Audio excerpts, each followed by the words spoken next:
పులియని రొట్టెల పండగ అది క్రీస్తు యొక్క సమాధి. ప్రియ దేవుని బిడ్డలారా, ప్రథమ ఫలముల పండుగ క్రీస్తు యొక్క పునరుత్థానమును జ్ఞాపకం చేస్తుంది. ఇవన్నీ కూడా జరిగిపోయాయి. పెంతెకొస్తు పండుగలో క్రీస్తు యొక్క సంఘము కనబడుతుంది. పెంతెకొస్తు పండుగలో ఏం కనబడుతుంది? క్రీస్తు యొక్క సంఘము. ఈ 4 కూడా పండుగలు కూడా అయిపోయాయి. పాత నిబంధన గ్రంథంలో లేవి కాండము 23వ అధ్యాయంలో ఈ పండుగలన్నీ కూడా కనిపిస్తాయి. పాత నిబంధన గ్రంథంలో లేవి కాండము 23వ అధ్యాయంలో మీరు ఇంటికి వెళ్ళిన తర్వాత చదవాలి. అది మీకు అందరికి హోంవర్క్. లేవి కాండము 23వ అధ్యాయము 16వ వచనం చదువుదాం. లేవి కాండము 23వ అధ్యాయము 7వ విశ్రాంతి దినపు మరుదినము వరకు మీరు 50 దినములు లెక్కించి యెహోవాకు కొత్త ఫలముతో నైవేద్యము అర్పింపవలెను.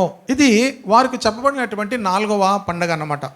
ఇశ్రాయేలీయులందరూ కూడా 7వ విశ్రాంతి దినపు మరుదినము అంటే మరి అక్కడ యేసుక్రీస్తు వారు మరి మరణించినటువంటి ఆ దినము, తిరిగి లేచినటువంటి ఆ దినమును బట్టి, ఆ ఈస్టర్ దినమును బట్టి మనం అక్కడి నుంచి 50 దినాలు కూడా లెక్కపెట్టి ఇది ప్రభు యొక్క సమాధి చేయబడిన దినము నుంచి ప్రభు యొక్క పునరుత్థానము, అలాగే మరి ఈ పెంతెకొస్తు దినం వరకు కూడా 50 దినములు. పెంతెకొస్తు పెంట్ అంటే 50, పెంతెకొస్తు దినం అంటే 50 దినాలు.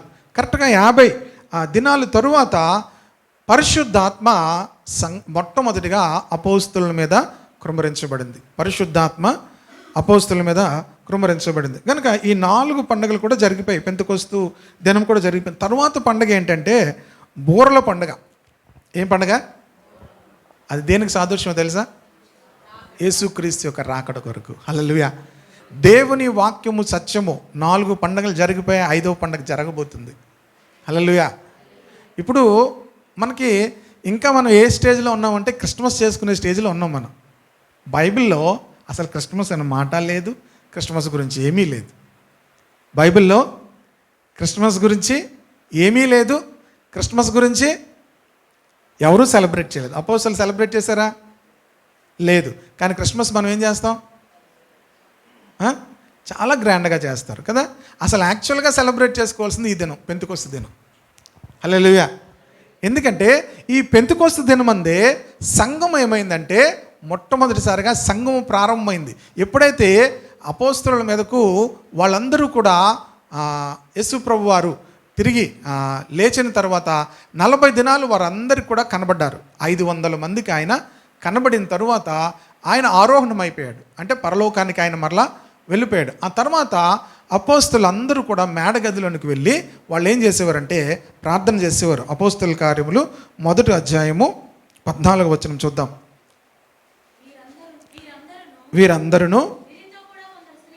వీరితో కూడా కొందరు స్త్రీలను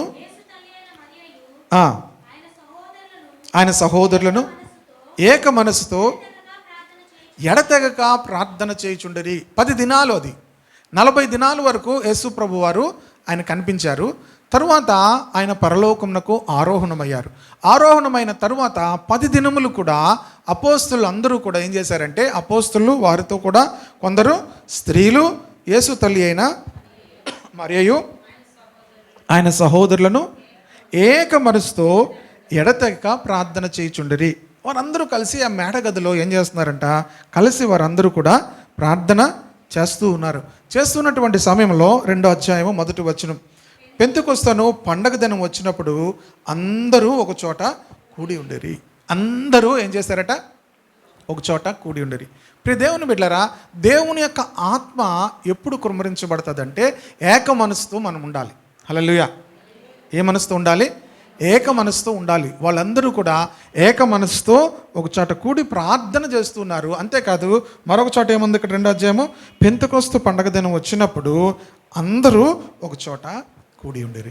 చర్చ్ అనేది లాస్ట్ ఫ్రైడే కూడా చెప్పుకుంటాము. ప్రియ దేవుని బిడ్డలారా, చర్చ్లో ఎందుకు మనం గ్యాదర్ అవుతాము? చాలామందికి ఇప్పటికీ కూడా ఎందుకు గ్యాదర్ అవ్వాలి?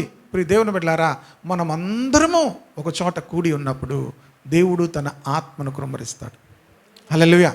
దేవుని యొక్క ఆత్మశక్తి కొరకు మనము కూడుకొని ఉండాలి. రెండవది ప్రియ దేవుని బిడ్డలారా, పరలోకంకి వెళ్ళిన తర్వాత మనకి ఇంకేం పని ఉండదు. పరలోకంకి వెళ్ళిన తర్వాత మీ ఎవ్వరికి కూడా ఏం పని ఉండదు. ఆడవాళ్ళు కిచెన్లోకి వెళ్ళవలసిన పని లేదు. అబ్బా ఎంత సంతోషకరమైన దినం. ఎక్కడికి వెళ్ళవలసిన పని లేదు. మగవాళ్ళు ఎక్కడికి వెళ్ళవలసిన పని లేదు. డ్యూటీలకు వెళ్ళవలసిన పని లేదు. ఒకటే పని మనకు, దేవుని సన్నిధిలో కూడి ఉంటాం. హల్లెలూయా, హల్లెలూయా. గనక మనము చర్చ్గా ఎందుకు గ్యాదర్ అవుతున్నామంటే వీఆర్ ప్రిపేరింగ్, మనము సిద్ధపడుతున్నాం. దేని కొరకు? దేవుని రాజ్యంలో ఉండటం కొరకు. హల్లెలూయా. ప్రతిదానికి కూడా ప్రిపరేషన్ ఉంటుంది కదా. ఎగ్జామ్స్కి వెళ్ళాలంటే దానికి ప్రిపేర్ అవుతాము. పిల్లల్ని స్కూల్స్లో ప్రిపేర్ చేస్తాము. వారి యొక్క ఫర్దర్ వారి యొక్క భవిష్యత్తు కొరకు మనం అందరము కూడా పరలోక రాజ్యము కొరకు సిద్ధపడడానికి దేవుని సన్నిధికి వస్తున్నాం. హల్లెలూయా. అందరము కలిసి ప్రభుని యుగాలు కూడా ఆరాధిస్తూ ప్రభు మనకు అనుగ్రహించినటువంటి నిత్యమైనటువంటి నివాసముల్లో మనమందరము కూడా ఉండబోతున్నాం. హల్లెలూయా. అక్కడ కన్నీరు, దుఃఖము ఇక ఏమీ కూడా ఉండదు. Praise the lord. ఆ రాజ్యంలోనికి వెళ్ళడానికి మనమందరము కూడా ఏమవుతున్నాము? సిద్ధపడవలసిన వారమైనాం. కనుక ఈ పెంతెకొస్తు పండగ దినాన్ని మనం జ్ఞాపకం చేసుకుంటున్నప్పుడు ఎవరు జ్ఞాపకం చేసుకోవాలంటే పరిశుద్ధాత్మను మనం జ్ఞాపకం చేసుకోవాలి. మొట్టమొదటిసారిగా సంఘం మీదకు, సంఘం అంటే అపోస్తలుల మీదకు పరిశుద్ధాత్మ కృమ్మరించబడింది. హల్లెలూయా. అప్పటి వరకు ఆయన లేరని కాదు, ఆయన ఉన్నారు. అయితే ఆయన సంపూర్ణముగా ఆయన పనిచేయడం ప్రారంభించారు. హల్లెలూయా. త్రిత్వము గురించి ఇప్పటికీ చాలామందికి అర్థం కాదు. త్రిత్వము గురించినటువంటి ఆయన త్రియేక దేవుడు. ఆయన ఏంటి? త్రి ఏక అంటే ఎలాగవుతుంది అది? త్రీ అంటే ఎన్ని? ఏక అంటే ఏంటి? 3 1 ఎలాగవుతుంది? ఏ ఈక్వేషన్లో ఒకటి అవుతుంది? ఏ ఈక్వేషన్లో కూడా ఏ లా కూడా 3 1 ఈక్వల్ కాదు కదా. 3 వేరు 1 వేరు. కానీ అద్భుతం ఏంటంటే ఆయన త్రియేక దేవుడు. తండ్రి అయిన దేవుడు ఆయన, కుమారుడైన దేవుడు, పరిశుద్ధాత్మ దేవుడు. మీకు జస్ట్ ఒక ఎగ్జాంపుల్ చెప్తాను. ఇది చాలామందికి అర్థం కాదు. ఈ 3 వ్యక్తిత్వాలు మనకు అర్థం కాకపోతే క్రీస్తు యేసులో ఉన్నటువంటి ఆ సంపూర్ణతను మనము అనుభవించలేం. హల్లెలూయా. ఇప్పుడు 3 వ్యక్తులు తీసుకున్నాం. ఒక కుటుంబంలో 3 వ్యక్తులు ఉన్నారు. 3 ఒక ఇంటి వాళ్ళే, ఒక ఇంటి పేరే. కానీ వాళ్ళ 3కి ఏంటి? మొఖాలు వేరు, రూపాలు వేరు, ఆలోచనలు వేరు, స్వభావాలు వేరు, అన్నీ వేరే. ఒకరికి ఒకటి ఇష్టం, ఒకరికి ఇంకోటి ఇష్టం. ఒకళ్ళు బిర్యానీ వండమంటే ఒకళ్ళు అంటారు చేపలు అంటారు. లేకపోతే ఒకళ్ళు ఒక చోటుకి వెళ్దామంటే ఇంకొకరు ఏమంటారు. కానీ 3 ఒకే ఇంటి వారు, ఒకే ఇంటి పేరు, ఒకే ఇంట్లో పుట్టారు. కానీ 3 భిన్నమైన వ్యక్తిత్వాలు. కానీ ఇక్కడ వీళ్ళు 3 ఒకటే. వాళ్ళకి వేరే ఆలోచన ఉండదు. ఒక ఆలోచన ఒకరు చేస్తే 3ది ఒకే ఆలోచన. హల్లెలూయా. 3 ప్రియమైన దేవుని బిడ్డలారా ఏది చేసినా ఒకే ఆలోచన కలిగిన వారు. దేవునికి స్తోత్రం కలిగిన కాక వారు. అందుకే 3 అయినా వారు ఒకటై ఉన్నారు. మనం 10 మంది అయినా ఒకటవ్వం. మనం 2 అయినా, భార్యాభర్తలు 2 అయినా ఒకటవరు. బైబిల్ చెప్తుంది పెళ్ళైన తర్వాత ఏమవుతారు? వారిద్దరు కారు ఒక్కరే. అది అర్థం. ఇకను వారు 2గా ఉండక ఒక్కరు అవుతారు. కానీ ఎప్పటికీ అవరు. అవుతారా? అవరు. ఎప్పటికీ మేమిద్దరమే ఇలాగ ఉంటారు. కానీ ఈ త్రిత్వంలో వాళ్ళు 3 ఒక్కరే. అందుకే ఆయన ఏం ప్రార్థన చేశారు తెలుసా? 17వ అధ్యాయం యోహాను సువార్తలు. ఎవరు తీయద్దు, అలా చెప్తాను వినండి. తండ్రి మనము ఏకమై ఉన్నలాగున వారును ఏకమై ఉండవలనని వారి కోసం ప్రార్థన చేస్తున్నాను. అంటే మనము ఏకమై ఉన్నాము. యేసు ప్రభు వారు ఏదైనా ఒక పని చేశారనుకోండి, మళ్ళీ తండ్రి వచ్చి దాన్ని అటు చేయడం ఇటు చేయడం ఏమి ఉండదు. పరిశుద్ధాత్మ వచ్చి మళ్ళీ అటు చేయడం. వాళ్ళు ఏకమై ఉన్నారు. అది మిస్టరీ. వాళ్ళు వేరేగా ఏమి ఆలోచించడం ఉండదు. 3 ఏంటి? ఒక్కటే. దేవునికి స్తోత్రం. మనకి ఎందుకు అర్థమవుతుందంటే మనం ఎవరితోనూ కూడా ఒకటవ్వం. మీరు ఎవరితోనూ ఒకటి అయ్యారా? అవ్వం. కనుక మన మెంటాలిటీని బట్టి మనం ఆలోచిస్తే మనకి ఎప్పటికీ అర్థం కాదు. ఎందుకంటే మనం ఎవరితోనూ కూడా ఏమవ్వం, ఒకటవ్వం. మనం నేనే. మనం ఎవరివైనా అలాగే ఉంటాం. ప్రియ దేవుని బిడ్డలారా, కానీ వారు ముగ్గురు ఏమైనారు? ఏకమై ఉన్నారు. దేవునికి స్తోత్రం. అందుకే మనము ఏకమై ఉన్నలాగున వారును ఏకమై ఉండవాలని నేను వారి కోసము ప్రార్థన చేస్తున్నాను. కనుక పరిశుద్ధాత్మ దేవుడు ఇప్పుడు ఏం చేస్తున్నాడంటే, ఆయన వచ్చిన తర్వాత మనల్ని అందరినీ కూడా ఏకత్వంలోనికి ఆయన తీసుకొని వెళ్తాడు. పరిశుద్ధాత్మకు మనం అప్పగించుకుంటే చూడండి, ఆ 120 మంది కూడా ఏం చేస్తున్నారట? ఏక మనస్సుతో వారు ప్రార్థన చేస్తున్నారు. ఒక చోట వారు కూడి ఉన్నారు. వెంటనే పరిశుద్ధాత్ముడు వారి మీదకి ఏమయ్యాడు? దిగి వచ్చాడు. పేతురు వెంటనే పరిశుద్ధాత్మ శక్తిని పొందుకొని అద్భుతమైనటువంటి ప్రసంగము చేసినటువంటి దినం ఈరోజు. హల్లెలూయా. ఈ దినంను జ్ఞాపకం ఎందుకు చేసుకోవాలంటే, పేతురు అద్భుతమైన ప్రసంగం చేశాడు. పేతురు ప్రసంగం చేయగానే 3,000 మంది ఒక్కసారి రక్షణ పొందారు. హల్లెలూయా. ఎంతమంది రక్షణ పొందారు? మనకి ఏమంటారు దాన్ని, 3,000 మందికి వాక్యం చెప్పాలంటే ఎన్ని మైకులు ఉండాలో, ఎంత సౌండ్ సిస్టమ్ ఉండాలో కదా. కానీ అప్పుడు ఏ సౌండ్ సిస్టము లేదు. కానీ వారు చక్కగా విన్నారు దేవుని వాక్యాన్ని. అయ్యలారా మేము ఏం చేయాలి అన్నారు.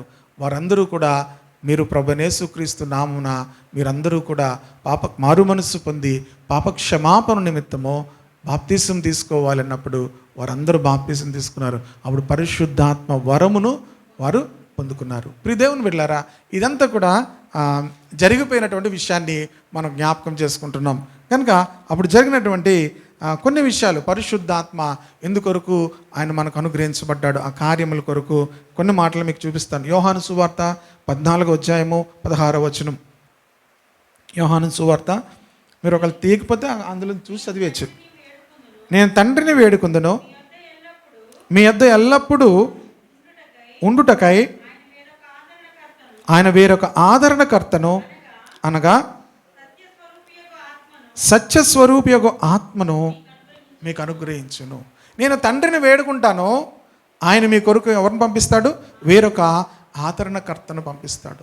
పరిశుద్ధాత్మ ప్రియ దేవుని బిడ్డలారా ఎవరు అంటే ఆదరణకర్త. ప్రభు మనలను ఆయన, నేను మిమ్మల్ని అనాథలుగా విడవట్లేదు, నేను మీ కొరకు ఆదరణకర్తను పంపిస్తాను. కంఫర్టర్ ఆయన వచ్చి మనల్ని ఏం చేస్తాడు? ఆదరిస్తాడు. సాధారణంగా మనందరికీ కూడా ఇప్పటికీ కూడా దౌర్భాగ్యం ఏంటంటే, క్రైస్తవ జీవితంలో మనుషులు ఆదరించాలని మనం కోరుకుంటాం. మనుషులు ఆదరించాలని కోరుకుంటాం. మనకి ఏదైనా బాగోలేదు, మనకు మానసికంగా బాగోలేదు, లేకపోతే ఆర్థికంగా బాగోలేదు, లేకపోతే ఏదో పరిస్థితి బాగోలేదు, ఎవరు ఆదరించాలనుకుంటాము? మనుషులు ఆదరించాలనుకుంటాం. సో దేవుడు అసలు ఈ పరిస్థితులు ఎందుకు కల్పిస్తున్నాడంటే, నువ్వు పరిశుద్ధాత్మ మీద ఆధారపడే అనుభవంలోనికి రావాలని ఎలా చేస్తుంటే, ఇప్పటికీ మనం ఏం చేస్తాం? నన్ను ఎవరు పట్టించుకోలేదు. ఇప్పటికీ ఎవరేమంటారు? ఇంట్లో భార్యాభర్తల మధ్యలో కూడా ఉంటుంది, నన్ను పట్టించుకోవట్లేదు, ఇంతకు ముందులాగా మీరు నన్ను పట్టించుకోవట్లేదు, లేకపోతే ఇంతకు ముందులాగా నువ్వు నన్ను పట్టించుకోవట్లేదు. ఇది మనుషులందరికీ ఉన్నటువంటి ఏంటి సమస్య కాదు, ఏడుపు. దాన్ని ఏమంటారు? ఏడుపు. నన్ను పట్టించుకోవట్లేదు, నన్ను పట్టించుకోవట్లేదు. ఒరే బాబు, నీ కొరకు నేను ఆదరణకర్తను పంపిస్తున్నాను అని ప్రభు చెప్తున్నాను. హల్లెలూయా. మిమ్మల్ని పట్టించుకునేటువంటి ఒక ఆత్మను, ఆదరణకర్తను నేను మీకు పంపిస్తున్నాను. ఆయన వచ్చినప్పుడు ఏం చేస్తాడంటే మిమ్మల్ని ఆదరిస్తాడు. 26వ వచనం కూడా చూద్దాం. ఆదరణకర్త అనగా తండ్రి నా నామమున పంపబోవు పరిశుద్ధాత్మ సమస్తమును మీకు బోధించి నేను మీతో చెప్పిన సంగతులన్నిటినీ మీకు జ్ఞాపకం చేయను. పరిశుద్ధాత్ముడు ఏం చేస్తాడంటే మనకు బోధిస్తాడు. ఎవరు బోధిస్తారు? పరిశుద్ధాత్ముడు బోధిస్తాడు. ఇప్పుడు ఎవరు వాక్యం చెప్తున్నారు? నేను చెప్తున్నాను. ఇంతకుముందు ఎవరు చెప్పారు? హానుక్ బ్రదర్ చెప్పారు. ప్రియ దేవుని బిడ్డలారా, ఇక్కడ మేము చెప్తున్నప్పటికీ మీకు ఒకరు బోధిస్తూ ఉంటారు. పరిశుద్ధాత్ముడు మీకేం చేస్తుంటాడు? బోధిస్తుంటాడు. అంటే అర్థం ఏంటంటే, నీకేం కావాలో దాన్ని బోధిస్తుంటాడు. మేము ప్రిపేర్ అయిన మెసేజ్ చెప్పచ్చు, మేము రాసుకొచ్చిన మెసేజ్ మేము చెప్పచ్చు, బట్ హోలీ స్పిరిట్, పరిశుద్ధాత్మ దేవుడు నీకు అవసరమైన దాన్ని మాట్లాడుతూ ఉంటాడు నీకు. హల్లెలూయా. అలా మాట్లాడకపోతే నీకు పరిశుద్ధాత్ముడు బోధించే అనుభవాలు లేవన్నమాట. నువ్వేదేదో మనం అర్థం చేసుకోవడం కాదు, మనం అనవసరమైన లింకులు కల్పించుకున్నాం అనుకోండి, కనెక్షన్స్ రాంగ్ ఇచ్చేసారు అనుకోండి, ఏమవుతుంది చెప్పాలి? ఫీజులు కొట్టేస్తాయి అన్నారు ఎవరు? కనెక్షన్ రాంగ్ ఇచ్చేస్తే ఏమవుతాయి? మంటలు వచ్చేస్తాయి. ఏమొచ్చేస్తాయి? మంటలు వచ్చేస్తాయి. నేను చాలాసార్లు నేనేం చేస్తానంటే ఏది పాడైపోయినా ముందు ఇప్పేస్తాను. అది ఫ్రిడ్జే అవనివ్వండి, అది ఇంతకుముందు టేప్ రికార్డర్లు ఉండేవి, టీవీలు ఉండేవి, అది ఆన్ అవ్వలేదు అనుకో, ముందు ఏం చేస్తాను? ఇప్పేస్తాను. ముందు లోన ఎక్కడైనా వైర్లు ఏమైనా లూజ్గా ఉన్నాయేమో చూసి ఆ వేరే ఎక్కడో పెట్టకపోతే పటక్కుని మంట వచ్చేది ఒకసారి. ఉన్నదాన్ని పాడు చేస్తున్నాం. ఉన్నదాన్ని మనకి తెలియకుండా అనవసరంగా మనం ఎక్కడ పెడితే అక్కడ పెట్టేసుకుంటే ఏమవుతుంది? మంటలు వచ్చేస్తాయి. ప్రియ దేవుని బిడ్డలారా, మన జీవితాల్లో మనము పరిశుద్ధాత్ముడు మనకు బోధించే అనుభవం ఉండాలి. పరిశుద్ధాత్ముడు ఏం చేస్తాడంటే, మీరు అందరికీ కూడా డిఫరెంట్ సిచ్యువేషన్లో మీరు వచ్చి ఉంటారు. అందరికీ కూడా అనేకమైన అవసరతల్లో మీరు వచ్చి ఉంటారు. అనేకమైన సందేహాల్లో మీరు వచ్చి ఉంటారు. మీకు అర్థం కాని అనేక విషయాల్లో మీరు ఆలోచిస్తూ ఉండవచ్చు. దీని విషయంలో నేను ఏం చేయాలి, దీని విషయంలో నేను ఎలాగ వెళ్ళాలి ముందుకు అనేటువంటి ఆలోచనలు మీరు వచ్చి ఉంటారు. పరిశుద్ధాత్ముడు మీతో మాట్లాడతాడు. హల్లెలూయా. పరిశుద్ధాత్ముడు మీరు ఏం చేయాలో మీకు ఏం చేస్తాడు? మాట్లాడతాడు. ఏమన్నది ఇక్కడ? సమస్తమును ఆయన మీకు బోధిస్తాడు. ఆయన పని ఏంటి? మనకు బోధిస్తాడు. కనుక నువ్వేం చేయాలో వాటిని నీకు ఆయన బోధపరుస్తాడు. నేను మీకు ఆలోచన చెప్పేదను. కనుక ఆలోచన ప్రభు ఎప్పుడు ఎలా మాట్లాడతారో తెలుసా? ఆలోచన అనండి. పరిశుద్ధాత్మ కలిగిన వారికే చెప్తాడు. మీ ఆలోచనలు మీరు కూర్చొని ఆలోచించి ఆ పాతవేవో ఆలోచించి తవ్వుకొని తీసుకొని మరలా మీరు ఎత్తి మీద వేసుకొని ఆ బూడిదంతా తవ్వుకొని తీసుకునేవి కాదు. పరిశుద్ధాత్మ దేవుడు గొప్ప ఆలోచన ఇస్తాడు మనకి. 32వ కీర్తన 8వ వచనంలో ఉంటుంది. నాకు బాగా ఇష్టమైన మాట అది. Psalm 32, 8th verse.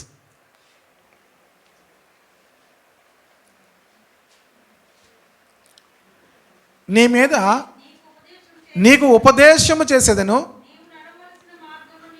నీవు నడవవలసిన మార్గము నీకు బోధించేదను, నీ మీద దృష్టి ఉంచి నీకు ఆలోచన చెప్పేదను. నేనున్నాయి. నేను నీకేం చేస్తాను? ఉపదేశము చేస్తాను, నీవు నడవవలసిన మార్గము బోధిస్తాను, నీ మీద దృష్టి ఉంచి. వాట్ అ బ్యూటిఫుల్ ప్రామిస్ కదా ఇది. ఎంత అద్భుతమైనటువంటి వాగ్దానం ఇది. 32:8 వచనం. ప్రియ దేవుని బిడ్డలారా, మనకు దేవుడు మనకు ఉపదేశం చేస్తాడు. రెండవది ఏం చేస్తాడు? మనము నడవవలసిన మార్గాన్ని ఆయన మనకు బోధిస్తాడు. తర్వాత ఏం చేస్తాడు? నీ మీద దృష్టి ఉంచి నీకు ఆలోచన చెప్పేదను. దేవుడు మనకు ఆలోచన ఇస్తాడు. హల్లెలూయా. కనుక ఇదంతా కూడా ఎవరి ద్వారా చేస్తాడు? ఆయన తన ఆత్మ ద్వారా దేవుడు చేస్తాడు. అందుకే ఇక్కడ యేసు ప్రభు వారు ఏమన్నారు?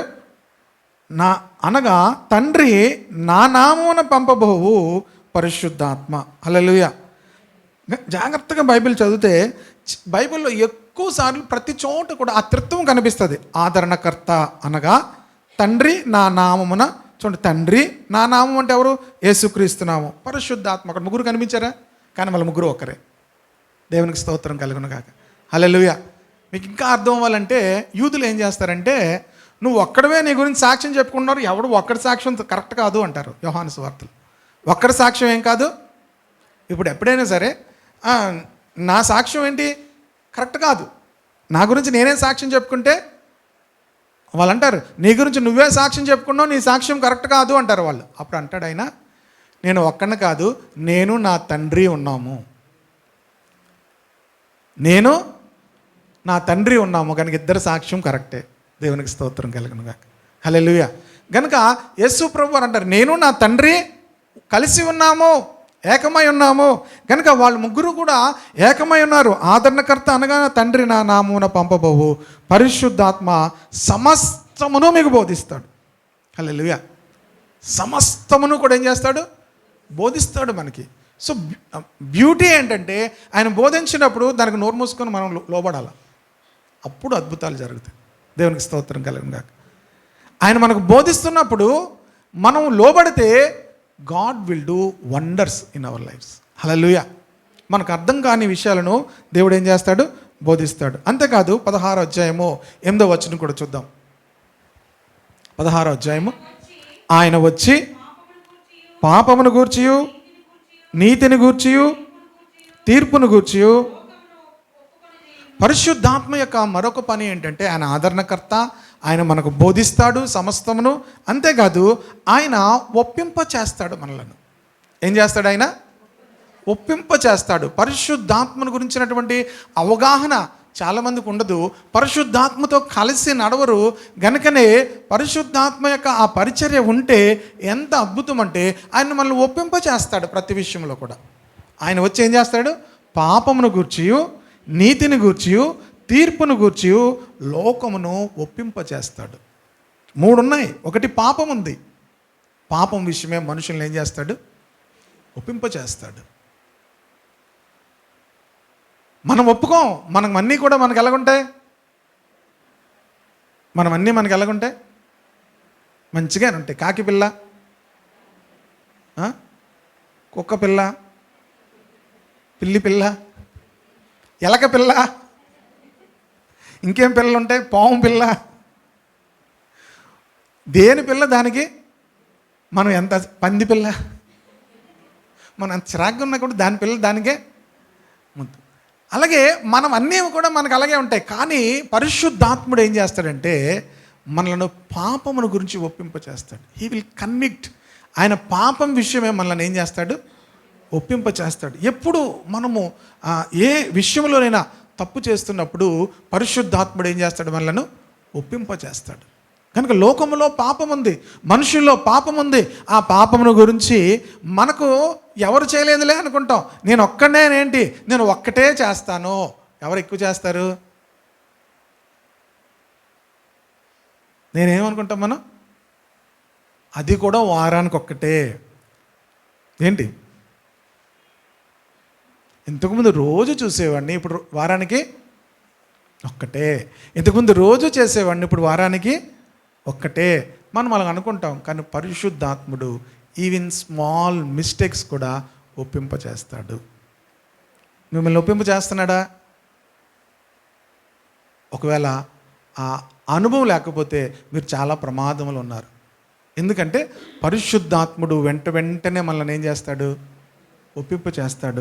ఒప్పింప చేస్తే మనము శుద్ధి అవుతాము. అంతేకాదు నీతిని గురించి ఒప్పింప చేస్తాడు. What is righteousness? మనం అనుకున్నదంతా నీతి కాదు. మనం అనుకున్నదంతా నీతి కాదు. మనం చాలాసార్లు అనుకుంటాం, ఏంటి? నేనే తప్పు చేయలేదండి అంటారు చాలామంది. నేనే తప్పు చేయలేదు. చాలామంది అసలు నేను తప్పే చేయలేదు అంటారు. నాది అసలు తప్పే లేదంటారు. నీతి ఏంటో తెలుసా? ప్రియ దేవుని బిడ్డలారా, మనము దేవుని యొక్క ముఖకాంతిలోనికి రావాలి.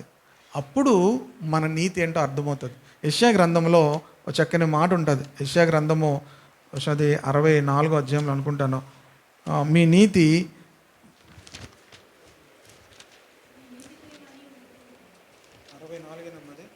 64వ అధ్యాయము 6వ వచనం చూడండి. మేమందరము,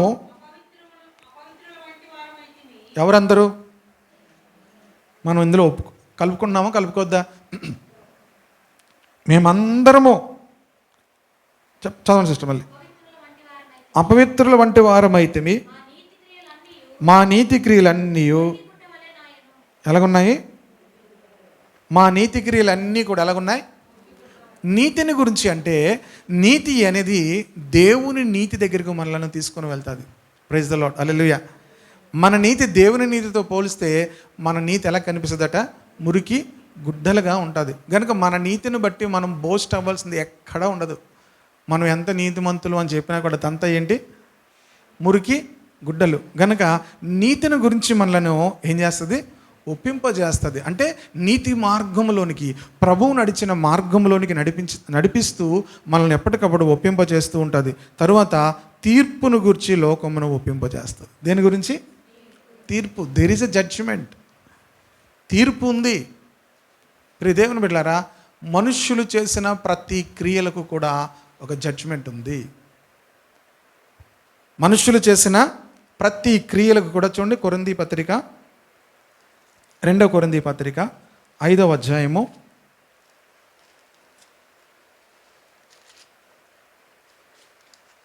2 కొరింథీ పత్రిక 5వ అధ్యాయము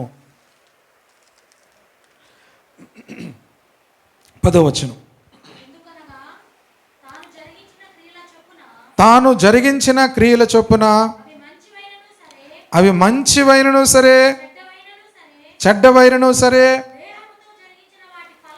దేహముతో జరిగించిన వాటి ఫలము ప్రతి వాడును పొందునట్లు ఒక న్యాయపీఠం ఉంది. యేసుక్రీస్తు న్యాయపీఠం ఎదుట మనమందరము నిలవబడాలి. మనము జరిగించిన క్రియలన్నిటి మంచివైనను సరే చెడ్డవైనను సరే దేహముతో జరిగించిన వాటి ఫలము అనుభవించున్నట్లు ఏం చేయాలట? క్రీస్తు న్యాయపీఠం ఎదుట ప్రత్యక్షము కావాలి. పరిశుద్ధాత్ముడు మనల్ని తీర్పును గురించి ఏం చేస్తాడు? ఒప్పింపజేస్తాడు. చాలా జాగ్రత్త. పరిశుద్ధాత్మతో కలిసి ఉన్న వాళ్ళు ఏమవుతారంటే ఎప్పటికప్పుడు పరిశుద్ధాత్మతో ఒప్పింప చేయబడుతూ తీర్పులోనికి రాకుండా ఉండాలంటే ఏం చేయాలి తెలుసా? ఎప్పటికప్పుడు వాటిని ఒప్పుకోవాలి. ఎప్పటికప్పుడు వాటిని యేసుక్రీస్తు యొక్క రక్తముతో మనల్ని ఏం చేసుకోవాలి? శుద్ధి చేసుకోవాలి. అంతేగాని నేను నీతిమంతుడిని, నాకేం అవసరం లేదు అనడానికి లేదు. అందరమును కూడా మనం నీతి అంతా ఏంటి? మురికి గుడ్డలు వంటిది. తర్వాత వచనము యోహాను సువార్త 7వ అధ్యాయము 38వ వచనం. ఇంకొక 2-3 వచనాలు చూపించి నేను ముగిస్తాను, ఎందుకంటే సమయం చాలా ఎక్కువైంది. నా యందు విశ్వాసం ఉంచి వాడెవడో లేఖనము చెప్పినట్టు.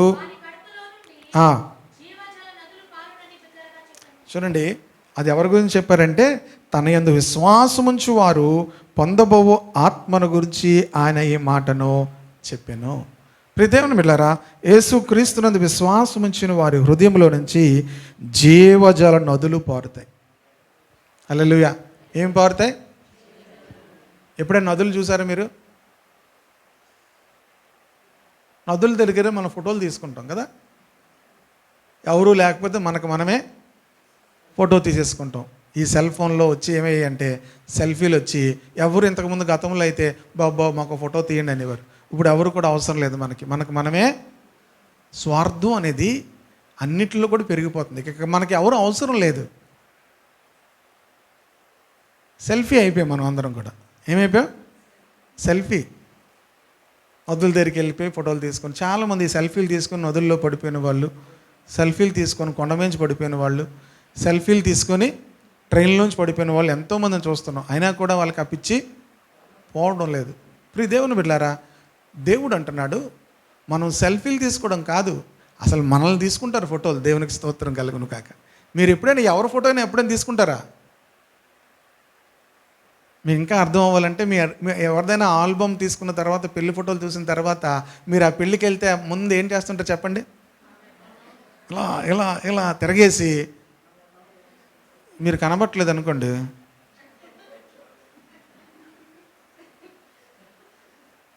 కుటుంబ సభ్యులైతే గొడవలు, నాకు ఒక్క ఫోటో తీసారా, నాకు వాళ్ళ పెళ్ళిలో భార్యాభర్తలు ఆనందంగా ఉంటే, ఆ పెళ్లి సంతోషంలో కుటుంబం అంతా ఆనందంగా ఉంటే ఏల గొడవ ఏలది.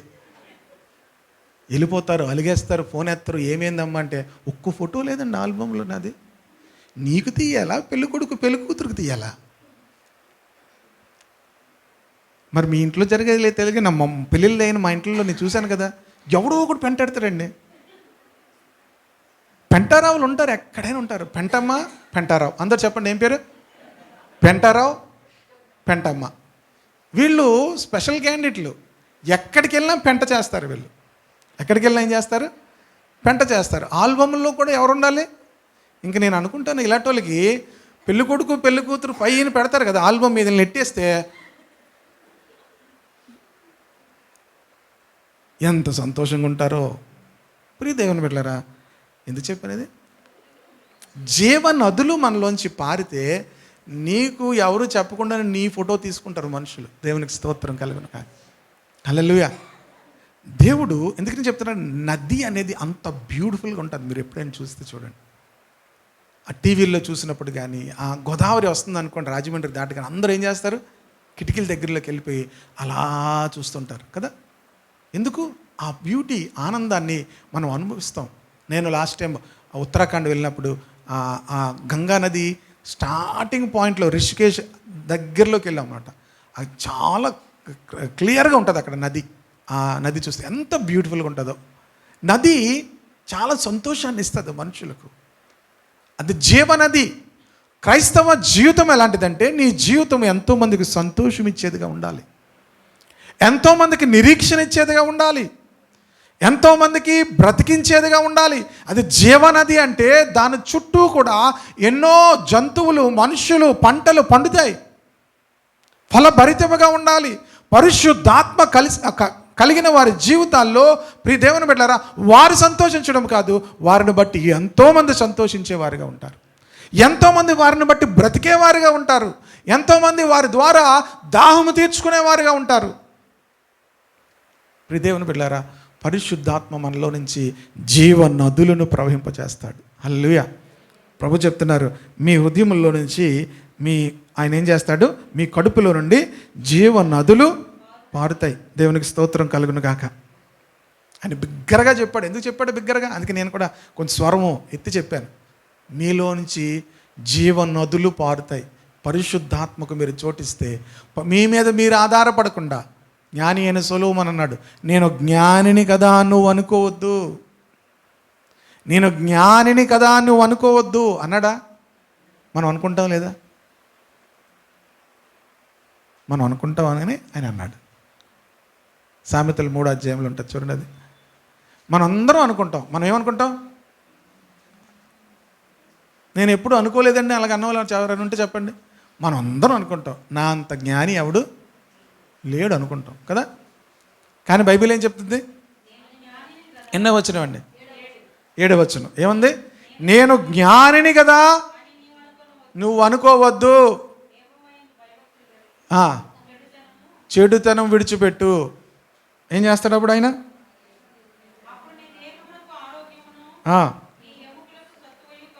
ఆమేన్.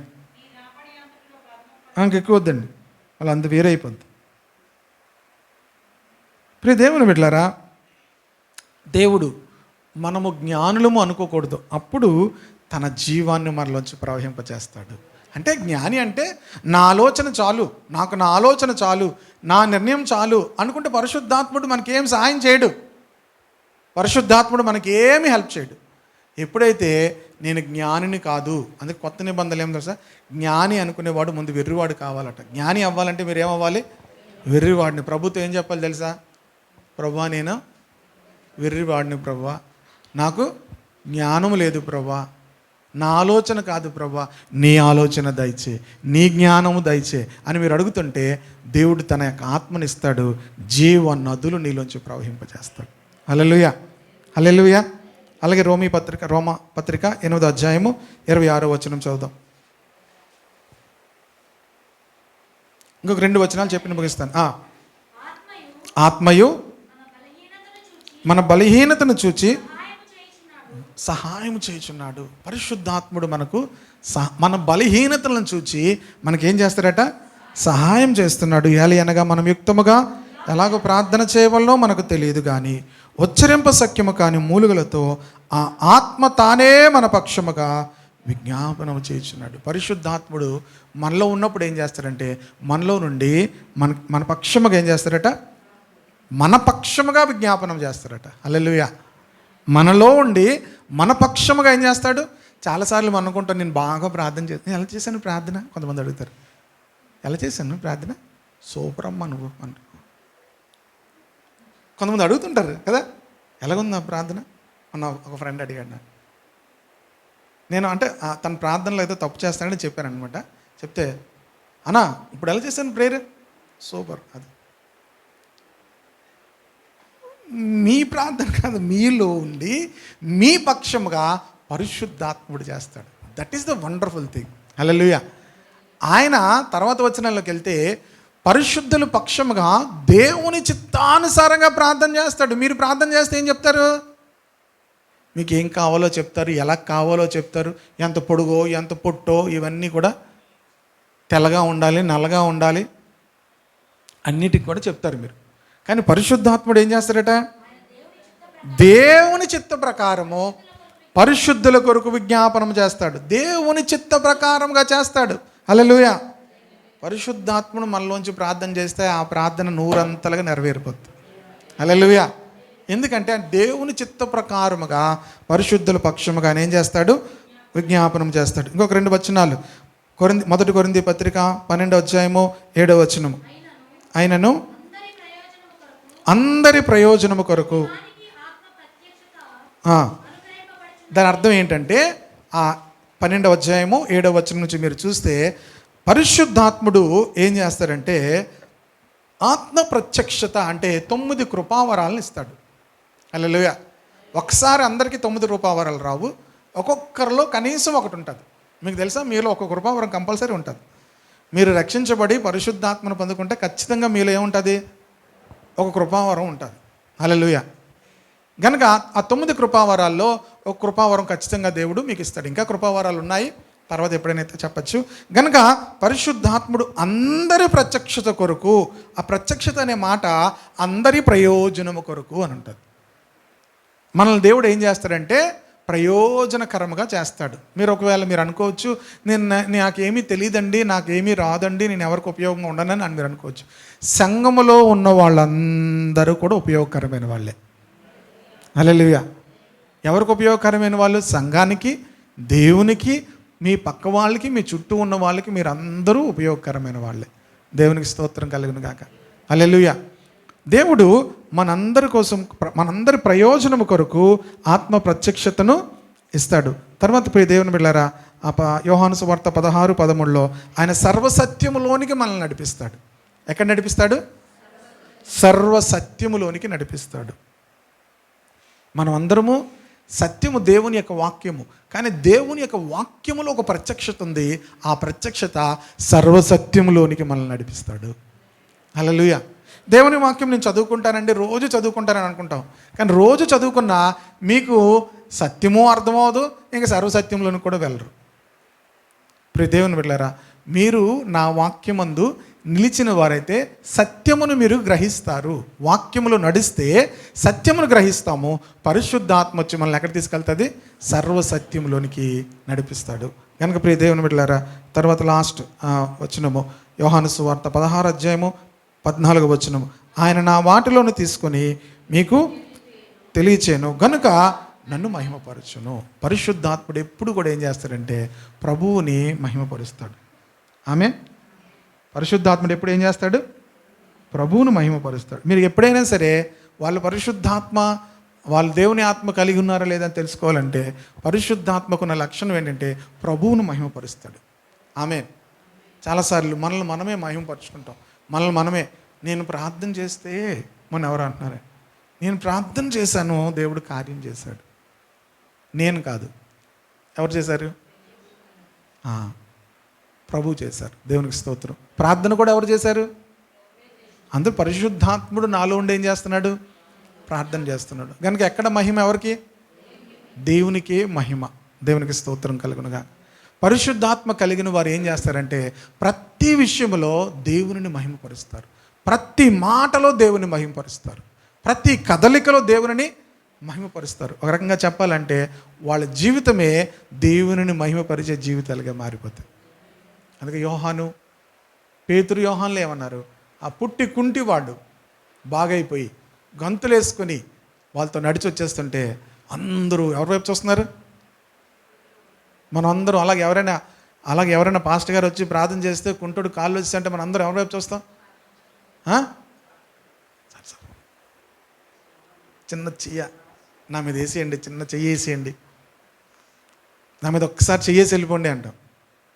ఇప్పుడు దేవుని బిడ్డలారా, అందరూ అలా చూస్తుంటారు. ఇప్పుడు పేతురు యోహాన్ల వైపు అందరూ చూస్తున్నారు. ఒకటి వస్తుంటే అలా అన్నారు, మా వైపు ఎందుకు చూస్తున్నారు మీరు? మా సొంత శక్తి చేత నేను, భక్తి చేత నేను వీని లేపలేదు మేము. యేసుక్రీస్తు నామమే, ఆయన నామమందుల విశ్వాసమే వీడు లేచి నడుచున్నట్లుగా, నిలుచున్నట్లుగా స్వస్థపరిచాడు దేవుడు. హల్లెలూయా. ఇప్పుడు అందరూ ఎవరి వైపు తిరిగారు? యేసు వైపు తిరిగారు. అపోస్తల దినముల్లో ప్రియ దేవుని బిడ్డలారా, అందరూ ఎవరి వైపు తిరిగేవారు? ఇప్పుడు ఎవరి వైపు తిరుగుతున్నారు? హైదరాబాద్, విజయవాడ, చెన్నై, ఇంకెక్కడ ఉన్నాయి ఊర్లు? ఏ ఊర్లో వైపు చూస్తారు మనం? ప్రియదేవుని బిడ్డలారా, మనుషులు ఎవరి వైపు చూస్తున్నారు? పరిశుద్ధాత్మ ఎప్పుడు కూడా దేవునిని, ప్రభువుని మహిమపరుస్తుంది. హల్లెలూయా. ఎందుకంటే అందరూ కూడా ఎవరి వైపు తిరగాలి? ప్రభు వైపు తిరగాలి. అప్పుడు భూదిగంత నివాసులారా నా వైపు చూచి రక్షణ పొందండి. ప్రభు వైపు చూస్తే అందరికీ రక్షణ కలుగుతుంది. మనుషుల వైపు చూస్తే ఏమవుతుంది? మనుషుల వైపు చూస్తే మనకు నిరాశ కలుగుతుంది. మనుషుల దగ్గరికి వెళ్తే నిరాశ కలుగుతుంది. ప్రియ దేవుని బిడ్డలారా, మనుషుల తట్టు కాదు మనం చూడవలసింది, ప్రభు తట్టు చూడాలి. దేవునికి స్తోత్రం కలుగునుగాక. ప్రభువు మీద ఆధారపడాలి. ఇవన్నీ పరిశుద్ధాత్ముడు మనలోనికి వచ్చినప్పుడు పరిశుద్ధాత్ముడు మనలో ఈ కార్యాలు చేస్తాడు. హల్లెలూయా. కనుక పెంతెకొస్తు దినం గురించి మనం ఎందుకు జ్ఞాపకం చేసుకుంటున్నామంటే, ప్రియ దేవుని బిడ్డలారా, ఈరోజు పెంతెకొస్తు దినము దేవుడు మనందరికీ కూడా మనము అనాథలుగా ఉండకుండా మనకు ఆదరణకర్తనిచ్చాడు. హల్లెలూయా. కనుక ఆదరణకర్త కలిగి మనం ఎవరో మనల్ని ఆదరించట్లేదు అంటున్నాము అంటే మనం ఆదరణకర్తను, దేవునిని అవమానపరుస్తున్నాం. ప్రియ దేవుని బిడ్డలారా, ఎప్పుడూ కూడా ఎవరు కూడా నాకు ఎవరు ఇది చేయలేదు, అది చేయలేదు అని మాట అసలు మనం చెప్పకూడదు. ప్రియ దేవుని బిడ్డలారా, ప్రభువు మనకు ఆదరణకర్తనిచ్చాడు. ఆమె నీకు ఏ సమయంలోనైనా ప్రభువుని ప్రార్థన చేస్తే పరిశుద్ధాత్మ దేవుడు నీకు సహాయం చేయడం ప్రారంభిస్తాడు. హల్లెలూయా. ఆయన శక్తినిస్తాడు. ఆయన మనకు తన వరములతో నింపుతాడు. అంతేకాదు పరిశుద్ధాత్మతో కలిసి మనం నడుస్తుండగా పరిశుద్ధాత్మ ఫలములతో మనం నిండిపోయి ఉంటాం. ఆమె కనుక ప్రతి శుక్రవారం కూడా దేవుని యొక్క వాక్యాన్ని లోతుగా ధ్యానం చేస్తున్నాం. గడిచిన దినాల్లో గలతీ పత్రిక ధ్యానం చేసాం. ఈ నిన్న మొన్న అంటే లాస్ట్ 2 వీక్స్ నుంచి ఫిలిప్పీ పత్రికలో కొన్ని మాటలు ధ్యానం చేస్తున్నాం. ప్రియ దేవుని బిడ్డలారా, లోతైనటువంటి ఆ సత్యాలను ఇంకా గ్రహించడం ద్వారా ప్రభువును మరింతగా మనము ప్రేమించగలుగుతాం, ప్రభువును మరింతగా మనం ఆరాధించగలుగుతాం. హల్లెలూయా. కనుక ఈ మాటలను దేవుడు మనందరి వినికిడిలో కూడా దేవుడు దీవించును గాక. దేవుడు మనకు పరిశుద్ధాత్మనిచ్చాడు. కనుక ఆదరణకర్తకు మన జీవితాలు అప్పగించుకుందాం. ఒకవేళ ఈ అనుభవం లేకపోతే అందరం కళ్ళు మూసుకొని ప్రభుతో చెప్దాం, ప్రభా నన్ను అనాథలుగా నువ్వు విడవలేదు ప్రభా, నేను ఒంటరిగా ఉండుట నాయనా తండ్రి నీవు నాయనా తండ్రి ఇష్టపడలేదు గనక పరిశుద్ధాత్మను నా కొరకు పంపించావు. పరిశుద్ధాత్మకు మన హృదయాలను మన జీవితాల్లో అప్పగించుకుందాము. పరిశుద్ధాత్మకు మన హృదయాల్లో చోటిద్దాము. ప్రభువా నాలో పనిచేయి. పెంతెకొస్తు దినమందు అందరూ ఏక మనస్సుతో వారు ప్రార్థిస్తూ ఉంటుండగా, వారందరూ ఒక చోట కూడి ఉంటుండగా ఆకాశం నుంచి బలమైనటువంటి ఆత్మను దేవుడు వారికి అనుగ్రహించాడు. తరువాత వారి జీవితాలు అసమానమైన జీవితాలుగా మారిపోయాయి. ప్రభువు కొరకు ఫలించే జీవితాలుగా మారిపోయాయి. పరిశుద్ధాత్మకు మన హృదయాల్లో చోటిద్దాము. మన జ్ఞానం మీద మనం ఆధారపడద్దు. మన హృదయాలున్న చెడుతనం మనం తీసివేసుకుందాము. పరిశుద్ధాత్ముడా నాలో నివసించు, పరిశుద్ధాత్ముడా నన్ను నడిపించు, పరిశుద్ధాత్ముడా నాకు ఉపదేశం చేయమని మీరు అడుగుతూ ఉంటుండగా ప్రభు మిమ్మల్ని నడిపిస్తాడు. చిన్న ప్రార్థన చేసుకుందాం. ప్రతి ఒక్కరూ కూడా మన హృదయాలు దేవునికి అప్పగించుకొని పరిశుద్ధాత్మకు మన హృదయాలు తెరుచుకొని పరిశుద్ధాత్మ మనల్ని నడిపించాలని ప్రభువుని అడుగుదాము. ప్రభువా నన్ను నడిపించు. ఇంకా నా జ్ఞానం మీదే నేను ఆధారపడుతున్నాను, ఇంకా నా ఆలోచనల మీదే నేను ఆధారపడుతున్నాను, ఇంకా నా సొంత శక్తి మీద నేను ఆధారపడుతున్నాను. నన్ను క్షమించు ప్రభువా. పరిశుద్ధాత్ముడా మమ్మల్ని అందరినీ నడిపించండి, సర్వసత్యములోనికి నడిపించండి, సర్వసత్యములోనికి నడిపించండి. నాలో నుండి జీవనదులు ప్రవహింపచేయమని ప్రార్థన చేస్తున్నాను తండ్రి. నాలో నుండి జీవనదులు ప్రవహింపచేయ తండ్రి. దేవుడు నిన్ను ఒక జీవనదిగా చేస్తాడు. నీ జీవితం అందరికీ సంతోషకరంగా చేస్తాడు. నిన్ను బట్టి అనేకులు బ్రతికేవారిగా దేవుడు చేస్తాడు. పరిశుద్ధాత్మకు మనం చోటిస్తే మన జీవిత విధానం మారిపోతుంది. తండ్రి ఈ మాటలందరిలో కూడా ఫలింపచేయండి. దేవా పెంతెకొస్తు పండుగ దినమందు పరిశుద్ధాత్మను మాకు అనుగ్రహించి దేవా మమ్మల్ని అందరినీ కూడా గొప్ప ఆదరణతో నడిపిస్తూ సర్వసత్యంలోనికి నడిపిస్తూ జీవ నదులు మా హృదయంలోంచి ప్రవహింపచేస్తూ ప్రభా మేము ఉపయోగకరమైన వారుగా ఉండటానికి కృపా వరముల చేత మమ్మల్ని నింపి నడిపిస్తున్న తండ్రి నీకు వందనాలు. ఇంకా దేవాని ఆత్మకు నేను అప్పగించుకున్న వారందరి జీవితాలు మరోసారి మీ చేతులకు అప్పగిస్తున్నాను. వారి హృదయాల్లో మీరు పని చేయండి ప్రభా, వారి హృదయాల్లో మీరు కార్యము చేయండి ప్రభా. ప్రయోజకులుగా చేయండి. ఆదరణ దయచేయండి ప్రభా. సర్వసత్యంలోనికి నడిపించండి ప్రభా. వారు ఎలాగ ప్రార్థన చేయాలో వారికి తెలియదు ప్రభా. ఉచ్చరింప సఖ్యము కాని మూలికలతో దేవుని చిత్తానుసారముగా తండ్రి పరిశుద్ధుల పక్షముగా విజ్ఞాపన చేసే ఆత్మతో వారిని నింపండి, బలపరచండి. మాటలందరిలో కూడా ఫలింపచేయండి. యేసు నామములో ప్రార్థిస్తున్నాను తండ్రి, ఆమేన్.